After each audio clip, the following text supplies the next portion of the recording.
ठूस ठूस के ज्ञान डालते थे अंदर में। बस अमृत धारा ऐसे बरसती थी, एक एक के अंदर से जगत पूरा निकालने में ऐसे समर्थ होते थे। केवल भगवान ही रह जाए इसके अंदर और कुछ ना रह जाए। कितना जियोगी, कितने दिन रहो। और इतनी मेहनत के बाद किसी के एक के मन में अगर परमात्मा से प्रेम पैदा हो जाए तो बड़ी बात है, बड़ी खुश होते थे। देखो इसने खाली कर लिया आपने, फ्री कर लिया आपने।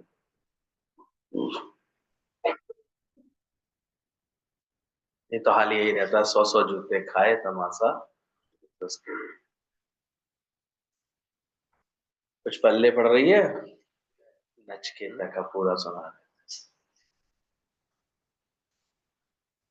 कौन सी बात से वो प्रेरित हुआ और यमराज के बाद पहुंचा,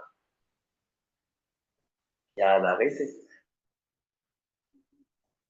पिता के द्वारा किया गया एक ऐसे कर्म से उसे लगा ये तो निष्काम नहीं, इस भाव से किया हुआ कर्म निष्काम नहीं हो सकता। उल्टा बेचारा गाय को और पालेगा। कोई भी कर्म हम ऐसे करें जो किसी को सुख मिले, विचार करो। ऐसा कोई होता है कर्म दिन भर में कोई एक कर्म भी ऐसा हो जो तुम्हारे उस कर्म से किसी को सुख मिल रहा है? गर्दन नहीं हिलाओ, देखो विचार करो। दिन भर में एक कप भी चाय एहसान से पिलाता है इंसान। ध्यान रख, मन बड़ा नीच है, देना और दुनिया छोड़ना सीखता ही नहीं। और गुरु जी ने कैसे हम लोगों के लिए अपने घर खोल दिए, द्वार कैसे खींच लिया। या तो कुछ भी नहीं कह रहा गुरु, भले अपना धन अपने पास रखो, चलो ये ज्ञान के वचन जो इतने दे रहा है उससे किसी की सेवा कर लो, उससे किसी को सुख पहुंचा दो। पर बनो, निष्कामी बने बिना ये ब्रह्म ज्ञान का सुनना सुनाना सब व्यर्थ होता जाता है। अपनी कृपा यही बोली है, ईश्वर कृपा भी हो गई, गुरु की भी इतनी कृपा हो गई। आओ बढ़ करके अपनी कृपा करने का शुरुआत करें जीवन में। इसीलिए वो देखो उसने जैसे ही देखा और पूछा, बोले फिर अच्छी गाय किसके लिए रखते हो बता। बोले वो तेरे लिए रखी है। सोचा बच्चा खुश होगा, और बच्चा तो विलक्षण था। उसे उल्टा उससे वैराग्य हो गया, ये कैसा आचरण मेरे पिता। उसने तो पिता की दुखती रख पे हाथ रख लिया। बोले पिताजी अच्छी अच्छी मेरे लिए, और ऐसी गाय देख करके आप सोच रहे हो आप यज्ञ अच्छा कर रहे हैं, आप ये भला यज्ञ कर, मुझे कैसे देंगे पिताजी? तो तुझे यमराज को दूंगा। उससे में आ गए। आदमी की कोई बात पकड़ी आती है ना, कोई कमी पकड़ी आती है, उसको कितना तिल मिलाता है, कितनी जल्दी भड़कता है क्रोध में। पिताजी 2 मिनट में क्रोध में, तो ये तो यमराज को दो। और कितना तेजोमय था वो। बोला फिर तो मैं चल दिया यमराज के पास, पिता की आज्ञा तो हो ही गई। अब यमराज से ही बात करूं, जिसके अंदर भी ज्ञान का सही संस्कार आ जाता है, भाव आ जाता है, तो यमराज से बात करने चल देता है। मौत से डरता है? 3 दिन तक यमराज नहीं मिले तो भी वो नरक के द्वार पर खड़ा रहा। लोगों ने बहुत टाला, अभी ऐसे नहीं आ सकते, मृत्यु होती है तब यहाँ आते, ऐसे तुम्हारा व्यर्थ है आना, यमराज ऐसे किसी से नहीं मिलते, है ही नहीं यमराज। फिर जब बाद में यहाँ तक बात, इंतजार करता रहा हूँ। 3 दिन बाद जब यमराज आए, उनको पता लगा कि कैसे छोटा सा बालक दरबार पर खड़ा है मुझसे मिलने के लिए, जो कर रहा है, बार बार ऐसे प्रार्थना कर रहा है, जब सीधे कंदराओं में चले जाते। अभी भी बड़ा अद्भुत लगता है सुनने में, ऐसी ऐसी वेशभूषा रख करके नागा सन्यासी आए हैं, फिर गायब हो जाते हैं। ये 12 साल न जाने कहाँ पहुंच जाते हैं, किन कंदराओं में आकर के ऐसे वो फिर ईश्वर तत्व में लीन हो जाते हैं। अब किसके जीवन का क्या सच है तो वही जाने, लेकिन है बड़ा अद्भुत सब कुछ। अगर ऐसा कोई करता है 12 साल तक, फिर दुनिया से कोई लेना देना नहीं, कोई मतलब नहीं, फिर अपने ईश्वरी ध्यान में मग्न, अपने अपने योग में मग्न, कहाँ ऐसे जगत से बिल्कुल दूर होकर के,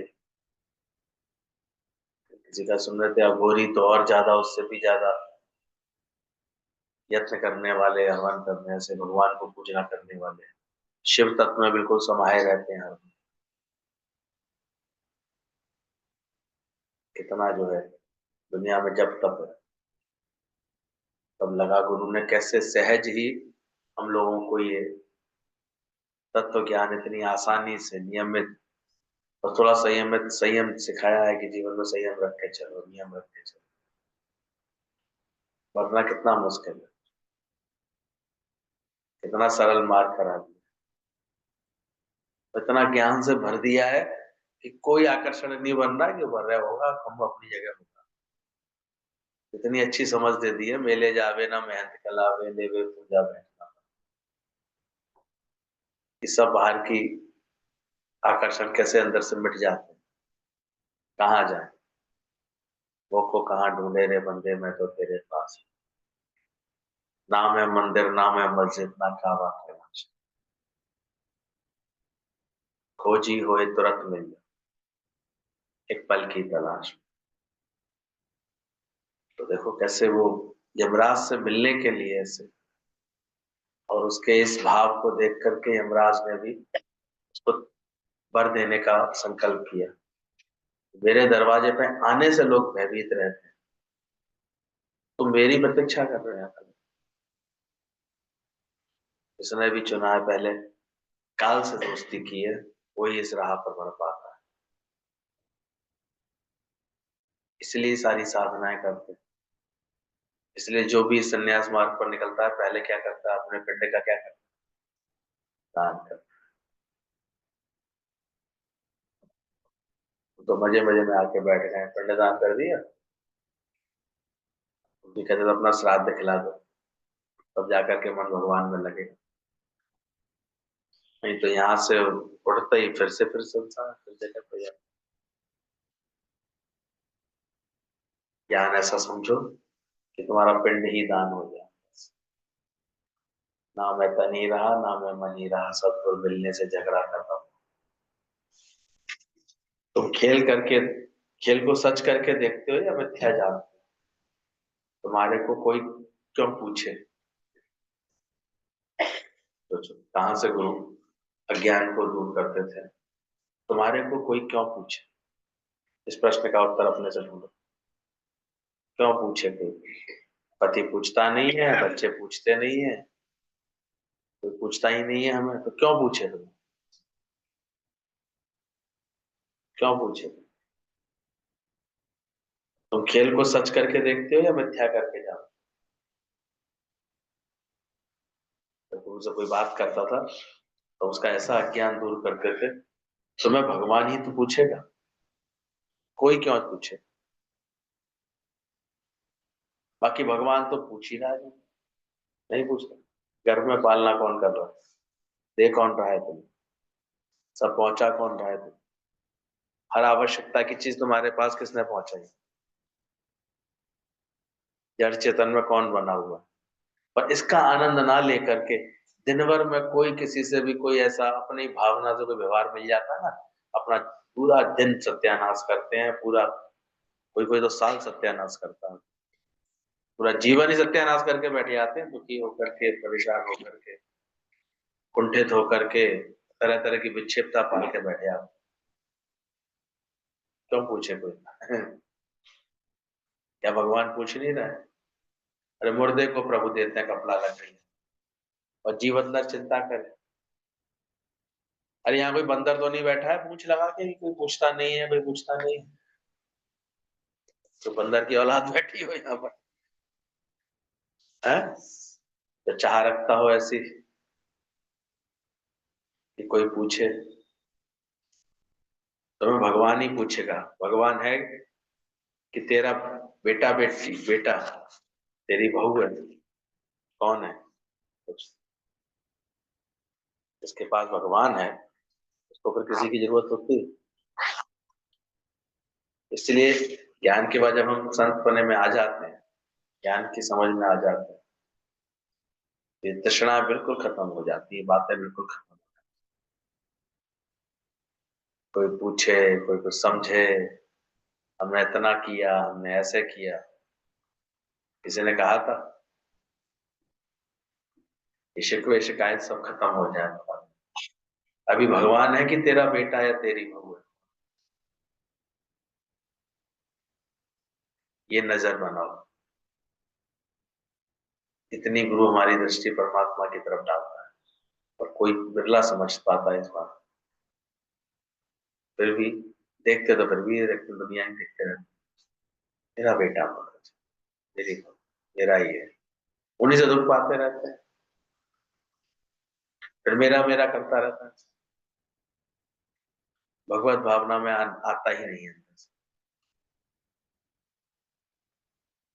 गुरु की समझ मिल जाए तो भी चित्तवल देखूं उत्पल प्यारा, ना कोई गहरी मीत हमारा। चित्तवल देखूं उत्पल प्यारा, कहते हैं पत्नी देखोगे तो पत्नी वो तो उतना नहीं रहेगी, पति करके देखोगे तो चाय की पत्ती की तरह फल रहा है। तुमने भगवान कब देखा? भगवान कब जाना? यहाँ से ये रबनु देखन वाली आंख से लेकर के जाओ, और केवल मजाक के लिए नहीं सुनो, वास्तव में दिखे तुम भगवान केवल एक, और इधर भी भगवान, तो इतने असंग हो जाओगे, कोई कामना नहीं किसी तरह की रहेगी आपस में किसी से, चाहे जहां रहे जैसे रहे। दुनिया की किसी और से कोई कामना रखते हो? और संसारी बने रहते हैं और अपना एक छोटा सा संसार, मन रचित संसार बना करके उसी में कामना है, उसी में इच्छा है, उसी में बातें हैं, उसी के साथ क्रोध है, उन्हीं के साथ लोभ है, उन्हीं से मोह है, और उसी का अहंकार करके घूमते रहते। गुरु आके रोज अभ्यास कराता है, भगवान से हम आए हैं तो भगवान में रहें, और उसकी सृष्टि बहुत है। ये भगवत भाव वाला प्रभाव जो है गुरु से मिलता है। आए अकेले जाएंगे अकेले,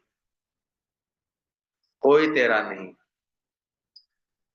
ये तो मोह में कितने बर्बाद होते रहते हैं, कितने अंदर ही अंदर उलझते रहते हैं, है कोई तेरा? तो अंदर देखो, क्या तुमको ये ज्ञान आया? सबके अंदर मैं मेरे का गट्ठर भरा हुआ है।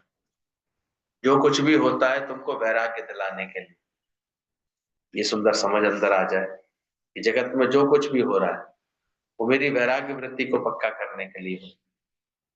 विवेकानंद ने बोला, दुनिया में इतना दुख क्यों है? गुरु ने बोला, तेरे वैराग्य के लिए है। विवेकानंद का तो सारा अज्ञान एक ही आंसर से हमेशा के लिए मिट गया। मुझे लगता था दुनिया में इतना दुख क्यों है, इतनी बातें क्यों है? गुरु ने केवल एक ही उत्तर दिया, तेरे वैराग्य के लिए। अर्थात तो तू हर बात से अपना कल्याण कर, तेरे आनंद के लिए, तेरे कल्याण के लिए। देख वैराग्य आता है कि नहीं आता है, क्या है दुनिया का नजारा ढेर वालों के साथ। वही बंदरिया चुपकाए घूमती रहती है, जब रेत में पैर तपते हैं तो उसी बच्चे को नीचे दबा लेती है, अपने को ऊपर चढ़ा देती है। देख है क्या दुनिया का नजारा, छाती से लगा के पालते रहते हैं, बाद में कहते रहते हैं, शिकायतें करते रहते हैं, पूछता ही नहीं है, पूछता ही नहीं। किसके लिए ये सारी दुनिया क्यों बनी है? तेरे वैराग्य के लिए।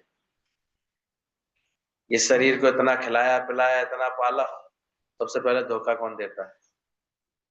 सदाना संग सहेलियां, सदाना काले केश, सदाना इस जग जीवना।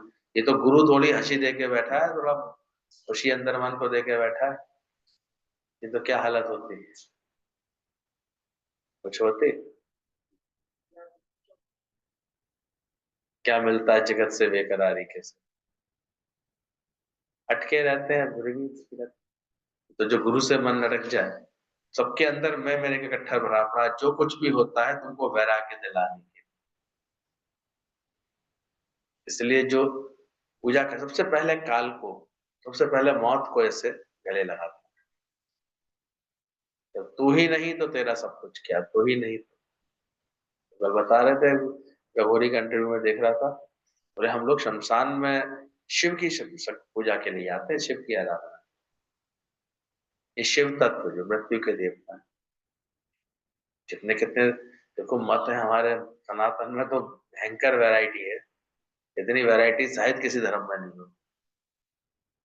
कोई होली होकर के बज रहा है, कोई बैरागी होकर बज रहा है, कोई नागा बाबू होकर बज रहा है, कोई साधु होकर के बज रहा है, कोई गृहस्थी में भी पा रहा है, कोई ब्रह्म ज्ञान से ही मस्त हुआ जा रहा है। कितने हैं देखो, कितने।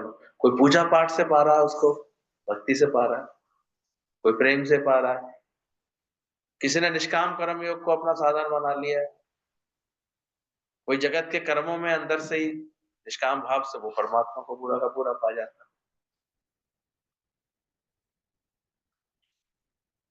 लेकिन हमने देखा कि कितनी कठोर से सारे समय खाना भी उनको जो है मुर्दा खाते हैं, मरीच खाते हैं। और क्यों खाते हैं? क्योंकि शिव ने खाया था। शिव किसी भी चीज से घृणा नहीं करते थे। तर्क उनका बड़ा दमदार लग रहा था, बोले हम शिव के भक्त हैं। वो अभक्ष भोजन भी खा सकते हैं, ऐसे रह सकते हैं, रात में ही उनकी सारी सिद्धि साधनाएं होती हैं। वो भोग भी भोगते हैं मुर्दों के साथ, कहाँ तक उनकी उनको। और लेकिन उसमें टिके रहते हैं वो शिव तत्व में। बोले शिव ध्यान से ना लीन हो जाए, बिल्कुल हर क्षण शिव तत्व में। तो कहाँ तक जैसे ये, कैसे भी ध्यान ध्यान, पर ध्यान आज के जमाने में लगे तो सही। अभी 2 मिनट के लिए ध्यान में बैठा है, भाग जाएगा मन, नहीं टिकेगा मन। साधना से कैसा मन लगा ले। तो ये सारी सृष्टि में जो कुछ भी हो रहा है, क्यों हो रहा है? हमारे वैराग्य के लिए, पर आता नहीं है। 100 जूते खाने के बाद भी बिल्कुल वैराग्य नहीं आता। ये करूं, यहाँ घुमाऊं, यहाँ चले जाऊं, मायके चली जाऊं, मैं तो चली जाऊं, ये सब चलता है। सल अंदर से ये समझ में आ जाए कि तुझको वैराग्य, यानी किसी बात में तेरा राग ना रह जाए, ना राग रह जाए ना द्वेष रह जाए। हम लोगों को तो इतना खोल खोल के गुरु ने सही अर्थ समझा दिए हर बात के। वैराग्य को ये नहीं जगह छोड़ के भागना। वो देखी थी पागल की कल रील देखी, कैसी मानसिक हालत हो जाती। दुनिया पागल ही तो कहेगी ऐसे लोग। और हम सोचते हैं बड़ा अच्छा कर रहे हैं, बड़े इतरा इतरा के बोल रहे हैं, बड़े हंस हंस के बोल रहे हैं। तो दुनिया क्या समझ रही है? तो कोई सेंसफुल बात ही नहीं है, कोई सही बात ही नहीं है, पूरा जीवन भ्रमित। माँ बाप भी कोस रहे होंगे कितना पढ़ाया लिखा है बच्चा, सब कोस ही कोस रहे हैं, उसकी हरकतें ऐसी हो, सब जगह विक्षिप्त। और अब सोच रहा है कुंभ में जाकर के मैं कुछ नाम कमा लूं। क्या नाम? 2-4 बजे ऐसे ही हास्यास्पद इंटरव्यू हो जाएंगे। बहुत अच्छा समझते हैं लोग ऐसे में बावली होके घूमो दुनिया में। वो सही मार्ग दिखाता है, तो चलना मुश्किल होता है लोगों का। भगवान का आदर्श है हमारे सामने, भगवान का आदर्श है सामने ही है, क्या भगवान मेरा वो, इसको नहीं समझा जाता। बावले होकर के बाद जाकर शिव के ध्यान में बैठे हैं, बड़े पहुंच जाएंगे, अने कहाँ अटक जाएंगे जाकर। ध्यान पूर्वक कर्म तो किया नहीं जा रहा है, कि सुगढ़ता से एक कर्म को हम अच्छे से कर लेते। वहां तो सही ज्ञान की समझ नहीं लेता ना इंसान। ये ज्ञान समझ ले कि तुम दुनिया में जो कुछ भी हो रहा है तेरे वैराग्य के लिए। सोचो विवेकानंद की कितनी सुंदर मन की स्थिति थी कि जब वो आज्ञा मांगने आया ना माँ शारदा से कि माँ मुझे अब संकल्प आ रहा है, गुरुदेव भी कहा करते थे जाओ जाकर के सबको जाकर के ये ज्ञान का सुख देना, ज्ञान सबको बांटना, आपकी आज्ञा हो तो मैं अब चलूं। क्योंकि शरीर शांत हो गया था गुरु का, बहुत दिनों तक गुरु के यहाँ भी गुरु के दर की सेवा कर ली थी उसने, गुरु के पास था, शारदा माँ के पास। कहते शारदा माँ ने और कुछ नहीं कहा, वो तो इतनी सरल थी इतनी सहज, बोले बेटा वो चाकू देना है उठा के। चाकू दिया विवेकानंद ने, माँ ने लेकर के रखा, बोले हाँ अब तुम जा सकते। विवेकानंद बड़ा हैरान हुआ, बोले माँ इस वक्त ना आप कोई सब्जी काट रही है ना कोई फल काट रही है, फिर आपने चाकू क्यों मांगा था? माँ शारदा ने कहा मैं देखना चाहती थी तेरी बुद्धि कैसी। बोले क्या मतलब? बोले मैंने देख लिया। बोले क्या? जिस तरह से चाकू तूने मुझे दिया मैं समझ गई, तूने नुकीला हिस्सा अपनी तरफ रखा और मोट वाला हिस्सा मेरी तरफ। यानी तू जगत में ऐसे जिएगा, कष्ट अपने लिए रखेगा और सुख दूसरों को ही रखेगा। इस निष्कामता के साथ जिए, जा तेरे साथ मेरा आशीर्वाद। तुझे कितना बड़ा संदेश छुपा है घटना। निष्कामी लोग कैसे होते हैं, संत लोग कैसे। बाकी दुनिया में तो लोग एक दूसरे को चाकू से भोंकते रहते हैं, सुबह से शब्दों से, बातों से, व्यवहार से, बोलचाल से,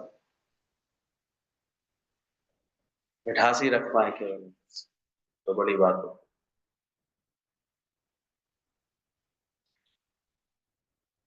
अच्छे संस्कारी घरों में तो सुबह से ही हरिओम वो लगा देते हैं, कोई ना कोई ऐसे धुन लगा देते। पहले ही अभ्यास तो करो, पूरे दिन एक शांति तो रहे अंदर से। तो सिखाना है, इसको टोकना है, इसको बताना है, ये गलत हो रहा है, ये ऐसे हो रहा है, इस बुद्धि का नाश हो जाए कि जो भी कुछ घट रहा है किसके लिए घट रहा है, तेरे वैरागी के लिए। दुनिया में इतना दुख क्यों है? गुरु ने बोला तेरे वैरागी के लिए। जो बेटा पति बहुत धक्का देता है फिर उसी से वो करते हो। दुनिया में तो ये स्थिति है, 100 जूता खाए तमाशा तो। अब देखा करो ये मोह अगर ज्ञान नहीं है ना तो मोह ऐसे ही स्थिति बना देता है। जो भी दुख और धोखा जीवन में आता है वह भगवान के रास्ते पर लाने के लिए होता है, लाने के लिए। इसलिए अगर ज्ञान आ रहा है समझ में तो कुछ भी अगर जीवन में मिला है, किसी से धोखा मिला है, किसी से धक्का मिला है, तो शुक्राना करो, तुम्हारे को किसको किस पर राह पर बढ़ाना चाहिए। ये इसलिए होता है। 4 दोस्त जा रहे थे स्टेशन के लिए, अलग अलग थे, मतलब 4 लोग ऐसे चल रहे थे आराम से स्टेशन जाने के। एक के पीछे कुत्ता पड़ गया। सबसे पहले कौन पहुंच गया स्टेशन? कुत्ता आ गया तो वो सबसे पहले पहुंच गया। तो गुरु जी भी कहते थे जिसके पीछे ये दुख लग जाए ना वो जल्दी भगवान के पास पहुंच जाए।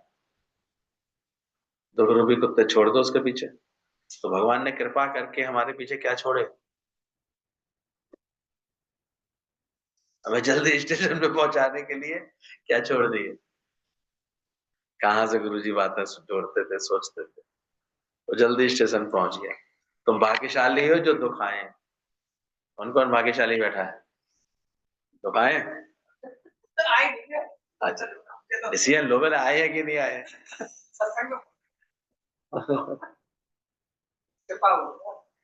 अब कृपा लगे, जो शिकायतें बना के बैठते थे वो खत्म हो जाए। है तो नहीं किसी के अंदर शिकायत? ये बैठी है, कहाँ से आई है? कोई दुख तो नहीं है तो समझना वो कुत्ते छूटे हैं भगवान ने मेरे लिए, ताकि मैं सही बात समझ हमारे लिए तुम निकला है लेटर। तो समझे ना भगवान ने मेरे पीछे कुत्ते छोड़े थे ताकि मैं जल्दी मंजिल पे पहुंच जाऊं। अब कोई शिकायत नहीं करना किसी से, पहले ही दिन जीत लो, सब बात खत्म कर लो। दुख दारू सुख रोग भया, ये अद्भुत ज्ञान कहीं नहीं मिलेगा तुम्हें, किसी शास्त्र में, किसी गुरु के पास भी आसानी से नहीं मिलेगा। ये जो दादा ने जो वचन बनाए, क्या बोला हमारे दादा ने? दुख दारू है, अभी भी तुम दुखों की शिकायत करते हो, दुखों से मन घबराता है। जबकि वो क्या है? दारू हमारे लिए दवा है। सुख तो रोग हो जाते हैं उनके, जीवन में सुविधाएं आ जाए, सुख मिल जाए, तो वो क्या बनते हैं? और व्यक्ति को निकम्मा आलसी कर देते हैं। ऐसी सास मिले जो सुबह 4 बजे खड़ा कर दे सीधे, तो वो तुम्हें सतर नहीं कर देती, अच्छे नहीं कर देते। आजकल की तो सासें डरती हैं, भैया कछु मत करो, अपने आप जब उठे तब उठा। दुख दारू लगे जिसको, सुख रोग भया, हर बात में खुश रहो। आजकल कोई सत्संग थोड़ी करता, कितने बजे होके उठी आज? सोचो, आराम से उठती है, सुबह उठ करके थोड़ा भगवान का योग लगा, कुछ ध्यान कर, कोई अच्छी बात पढ़, कुछ प्राणायाम कर, कुछ घर के 4 काम दौड़ के करके ऐसे फिर निश्चिंत होकर फिर अपने पहुंच जाए 8:30 तक सत्संग में, वो होता है जीवन गुरु के लक्षण।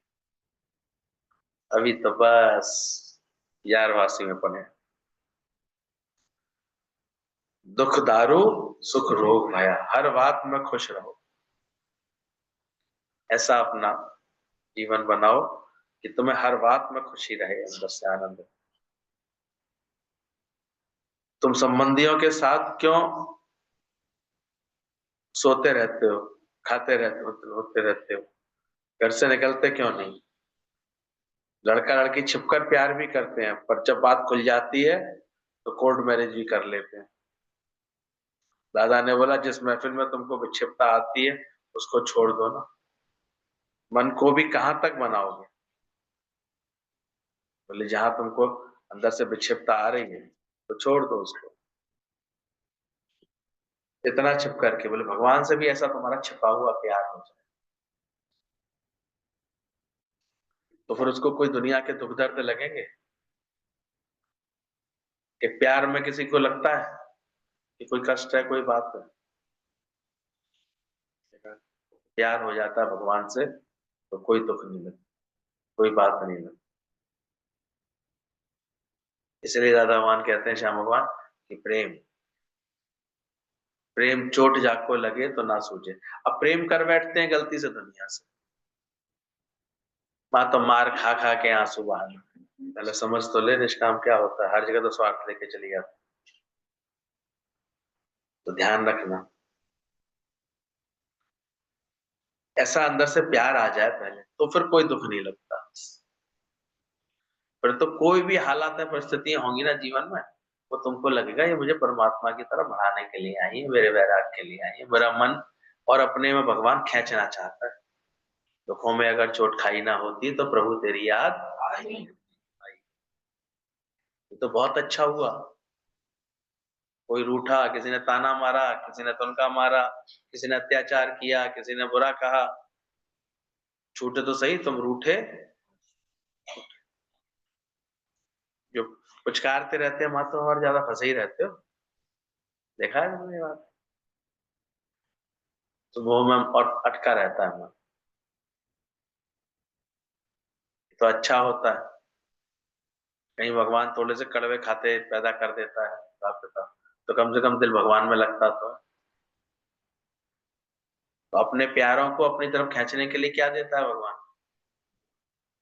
तो दुख दारू सुख रोग भया, ये हमारे दादा का वचन।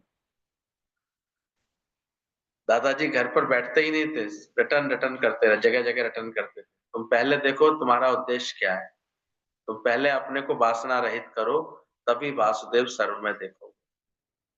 पहले वासना को त्याग मन जब आएगा, आत्मा आनंद तभी तो पाएगा। थोड़ा समय सबसे दूर रहो, ये भी अंदर की प्रकृति बनाओ। सब तुझको छोड़ कर देंगे, नाता ही तोड़, ऐसा भाव अंदर जगाओ। इसलिए गुरु जी कहते थे कि कुछ समय ऐसे छूट करके ऐसे आकर के बैठो गुरु के घर। तुम तो घंटों के हिसाब से आते हैं गुरु के घर, कैसे छूटेगा? जाए जाकर के बैठे ऐसे रहें, 4 दिन सेवा करें, तब तो वृत्ति जुड़ेगी परमात्मा से। इसलिए कहाँ जुड़ती है, देखा करो। आजकल कोई जाते भी हैं तीर्थ विरथ पे तो कोई वेस्ट है, सारे समय तो मोबाइल चलता रहता है, सारे समय तो जुड़े रहते हैं। कहाँ कोई गुरु से मिलने को थोड़ी कोई जाता है, वो संसार से जुड़ा रहता है। सब तरफ से वो इसलिए इतने सब छोड़ करके सारे कनेक्शन जब जाकर के बैठता है गुरु के पास, तब जाकर के उसको थोड़ा सा योग लगता है, तब गुरु योग देता है। तुम पहले अपने को वासना रहित करो। जैसे समझदारी इसी में ही है कि मोबाइल कहाँ छोड़े आप, घर छोड़े हम रखते ही नहीं है, क्या करें, क्या करेगा यार। अच्छा पहले जब मोबाइल नहीं था क्या दुनिया चलती नहीं थी, क्या खबरें मिलती नहीं थी एक दूसरे की? अभी तो और ज्यादा फजीते से कर ली है, तब भी चलती थी, तब भी रहते थे लोग वहां, तब भी सारे कार्य होते थे। अब तो बस और ज्यादा सारे समय दुनिया दिमाग में और घुसती जा रही, घुसती जा रही, छूटेगी कब।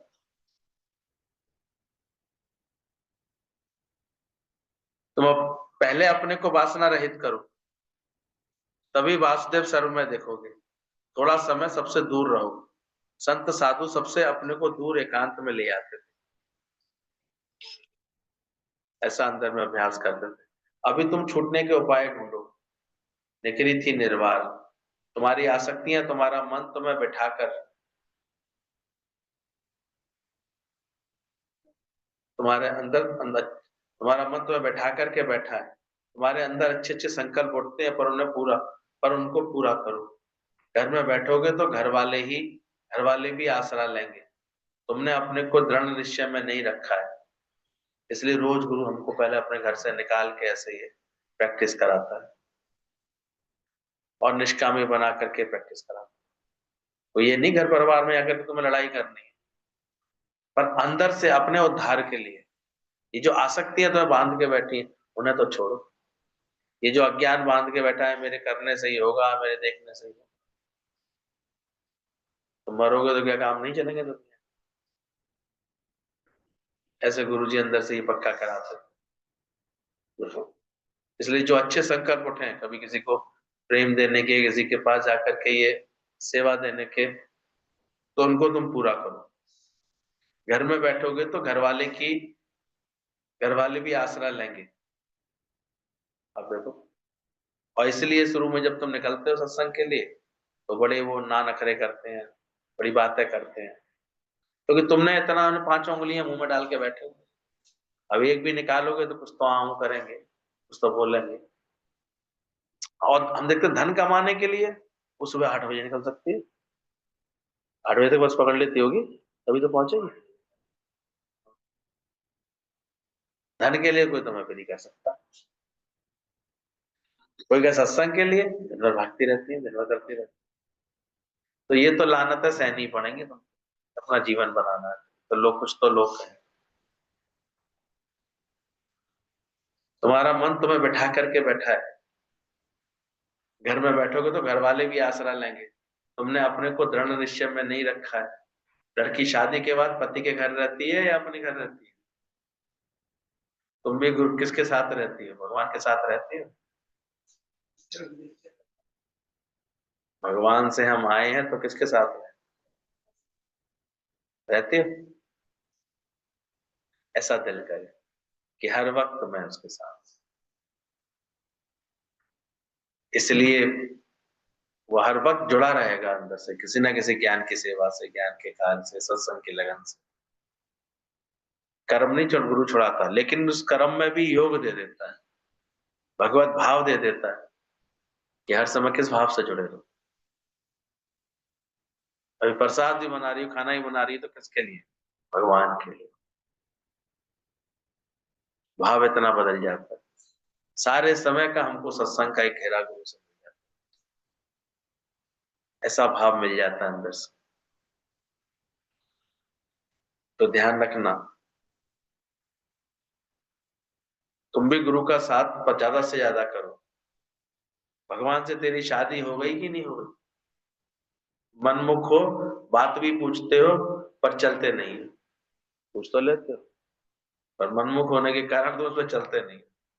मन तेरा यार है पक्का, उससे हट करके नहीं चलते। कि गुरु का बनना है तो किसको? मन बेचे सदगुरु के। अब मन जो कहेगा वो नहीं माननी, तब जाकर के जीत पाते हैं।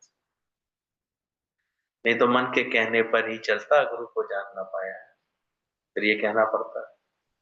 तो मन के कहने पे ही चलता, वही मन के कहने पे। जबकि मन ही तेरा तुम्हारा यार बन जाता है पक्का बात। कल भी बात चली थी, नौकर को मालिक निकाले या नौकर पहले रिजाइन दे, कौन किस बात में शान है उसकी? तो दुनिया तुम्हें छोड़े ठुकराए, उसमें तुम्हारी शान है कि तुम पहले ही त्याग पत्र देके चलो? ये तो पता है छोड़ेगी जरूर। Even one day this body will leave, ये शरीर भी तुम्हें छोड़ देगा, तो क्या अटक के बैठो, ये भी छोड़ने वाला है।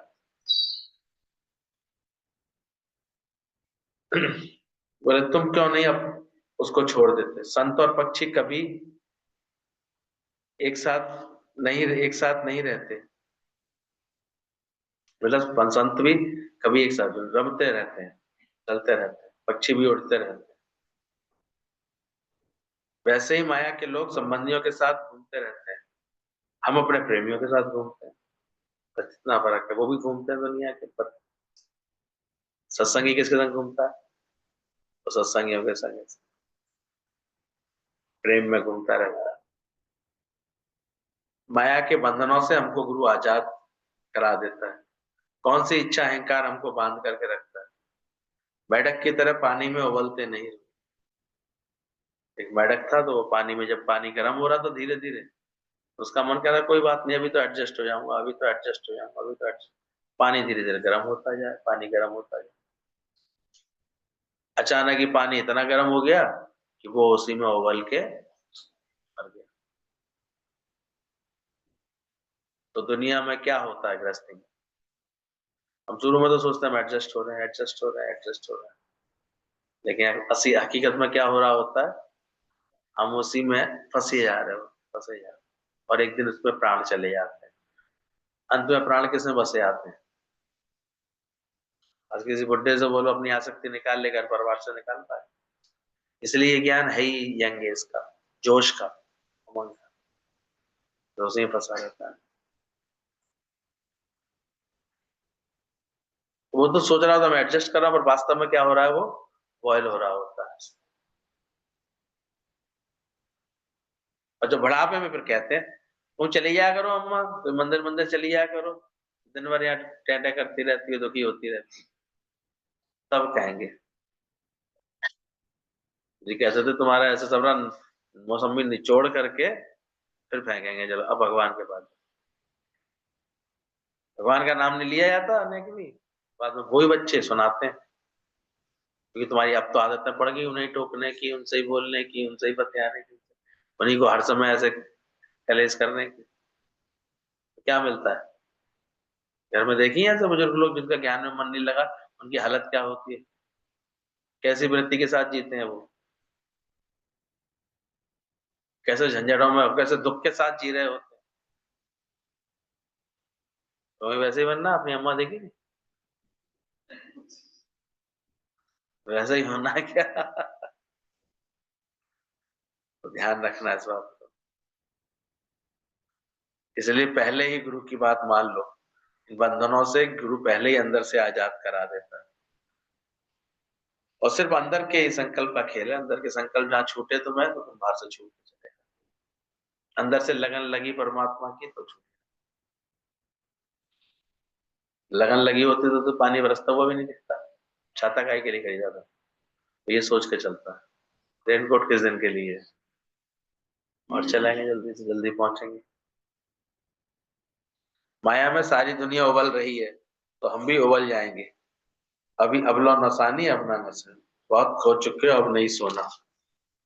ये दुनिया तमाशा है, नुमाइश है। तो मन को ऐसा फंसा करके क्यों बैठा है? रोज इस तरह के भजन अच्छे लगे कि क्यों मन को फंसाए तो ये देश है बेगाना। हमारे ज्ञान में कर्म करने की मनाही नहीं है, पर आसक्तियों की मना। तो ऐसे उपराम उपराम ऐसे जगत में रहो। ऐसे जैसे आटा मर जाता है तो परात से चिपकता नहीं है। फिर तो गुरु तुमको ऐसा मारना चाहता है, रहो जगत में लेकिन जगत तुम्हारे अंदर नहीं आ जाए। जगत में तुम शोभा बन करके रहो। ऐसे वो पानी तुम्हारे अंदर ना आ जाए। जो मैं मेरे के रूप में इतना अभ्यास रहे भगवत भाव का, भगवान देखने का, कर्मों में इतनी कुशलता आ जाए, व्यर्थ की आसक्ति ना हो, व्यर्थ के बंधन ना हो, कोई दिखावा ना हो, तो ये जीवन धीरे धीरे छूट करके परमात्मा के लिए अलग हो पाता है, राम होकर के भगवान के लगन में आ पाता है। आसान थोड़ी। तो इसलिए इतना भगवान से प्यार हो जाए कि दिन रात उसका ध्यान, उठत बैठत सोवत जागत, ये मन तुझे चिता। इतना गुरु में मना है। गुरु गुरु बोल मन, गुरु गुरु गुरु ने दिया है ब्रह्म ज्ञान, और वो भी इतना शुद्ध प्रेम। मुझे गर्ज न और सहारों की, एक तेरा सहारा। क्यों भक्तों ने ऐसे पुकारा है, हार पड़े स्वामी के द्वारे दीजिए बुद्धि। हार जाते हैं, बिल्कुल छोड़ देते हैं लास्ट में, तब भगवान अपनाता है। सुनिए गज की कथा। जब तक एक भी आसरा बाहर का होता, आधार बाहर का होता है, तब तक भगवान नहीं है। भगवान भी बड़ा सियाना है। तुम कम सियाने हो तो वो भी कम सियाना नहीं। वो जब तक तुम्हारा मन में कुछ संसार का एक भी आधार पकड़े रहते, तब तक वो नहीं अपनाता। तो किनको अपनाता है? अब बस सब आधार छूट गए, सबनी पुकार छूट गई, केवल उसने केवल भगवान को पुकारा गजब हाथी ने। बस वो आखिरी झटका था, कहते थे वो खींच ले आता, मगर उसने तब वो फूल जो है उसने एकदम से अर्पण किया, भगवान अब तू। उससे पहले तो अपनी पत्नी को बुला रहा था, बच्चों को बुला रहा था, इन सबको बुला रहा था। तो गुरु जी कहते थे जब तुम केवल भगवान को, तब भगवान हमारी पुकार सुन। अभी तो बहुत सारे तुमने बना रखे हैं,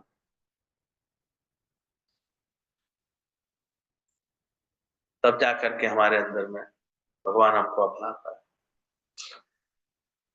इसलिए छोटे मोटे प्रणाम से काम नहीं चलता, सीधे दंडवत प्रणाम से काम चलता है। कौन सा प्रणाम हो? बिल्कुल दंडवत, यानी बिल्कुल ही समर्पण। अब कोई तू जाने तेरा काम,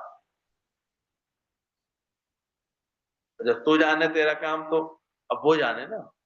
अब जैसे भी हैं हम, जैसा भी हूं, खोटा या करा, निर्दोष शरण में हाथ हो गया, ऐसे भाव होना चाहिए। तो अपने विकारों से भी परेशान नहीं होता है ज्ञानी साधक जो है। वो एक ही बात जानता है, विकार अगर मेरे अंदर मुझे पता लगे हैं तो अब भगवान तुम्हें कैसे निकालने हैं, जो तुम्हें उपाय लगे, जैसे तुम भेजने हो, जैसी बात भेजनी हो। अब फांस चुभी पड़ी है तो कैसे तुम ही तो निकालोगे, सुई से ही तो निकालोगे, कीला ठोक के ही तो निकालोगे। तेरा है, तेरा था तुझको सौंप दिया, दिल दे के तगादा कौन करे। इतना जब समर्पण भाव में आ जाता है, तब भगवान अपनाता है। मैं तेरा, बस तेरा भगवान। तो बोला तुम्हारे ये अंदर से तुमको लगे, हमारे ज्ञान में कई कर्म कर, कोई कर्म करने की मना नहीं है, पर आसक्तियों की। इसलिए चेक करो किसी बात में आसक्ति, इसलिए खुद भी चेकिंग के लिए इसको समय समय पर छोड़ते रहना चाहिए। ये मेरा मन तो नहीं चल रहा, मैं रह पा रही हूँ। और ये यही प्रैक्टिस कराते थे, फिर 2 दिन छूट कर देखो, 4 दिन छूट कर देखो, फिर 10 दिन छूट कर देखो, फिर महीने महीने भर रोक करके देखते थे। और इसी में प्रैक्टिस हो जाती थी कि मतलब कोई चीज तुमको अटका नहीं सकती, फंसा नहीं सकती।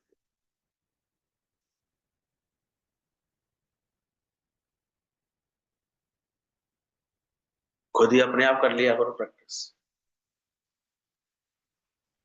कोई कर्म, कोई बात मुझे अटका तो नहीं रही, फंसा तो नहीं रही। जिन जिन संबंधियों के साथ बैठे हो तो मोह का पता नहीं चलता, पर जब थोड़े समय के लिए छोड़ते हो तो मोह का पता लगता है। जिनके साथ छूटे होंगे वही दूसरों की सेवा कर सकता है, जिसके हाथ छूटे होंगे। तुम मुर्दों को बोलते हो सत्य बोलो मुक्त हो, पर जीते जी तुम सत्य नहीं बोलते। दुनिया में यही उल्टा रिवाज है। मुर्दे के आगे चीखेंगे राम राम, राम नाम।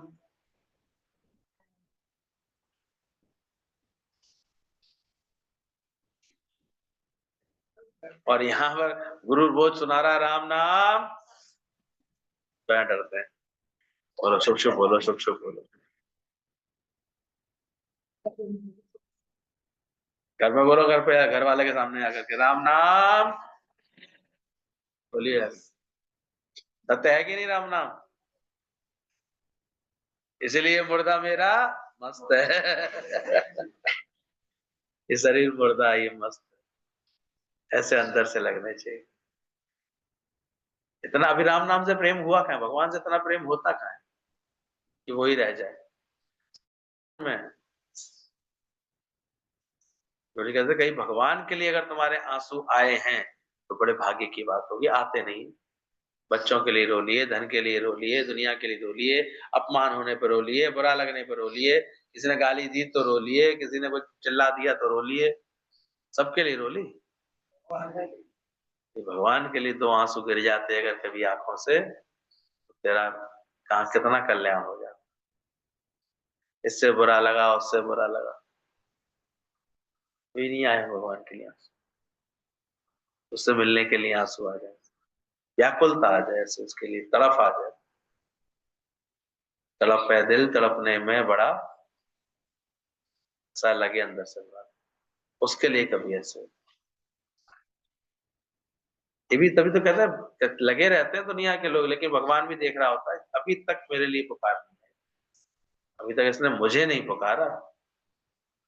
अभी तो ये पदार्थ मांग रही है मुझसे आकर, इच्छा रख रही है। अभी तो दुनिया में ही सुखी होना चाहती है। मांगन नीका हरि जस हरि से मांगे, कभी ऐसा भगवान को मांग के दे।